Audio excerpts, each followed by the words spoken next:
خبر شامل کرتے ہیں خانوال سے ڈپٹی کمشنر ظہیر عباس شیرازی کی زیر سرپرستی محکمہ زراعت کاشتکاروں کی فلاح و بہبود کے لیے کوشاں۔ رپورٹ کر رہے ہیں رانا ایڈی پرنس۔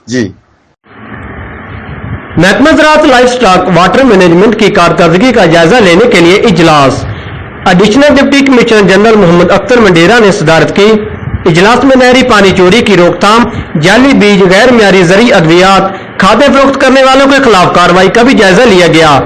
محکمہ زراعت کاشتکاروں کی فلاح و بہبود کے لیے اقدامات تیز کرے، ڈرپ اریگیشن سسٹم کی حفاظت بارے کاشتکاروں کو آگاہی دی جائے، جعلی کھادیں، بیج، زرعی ادویات فروخت کرنے والے ڈیلرز کسی رعایت کے مستحق نہیں، پانی چوروں کے خلاف FIR درج کرائی جائے۔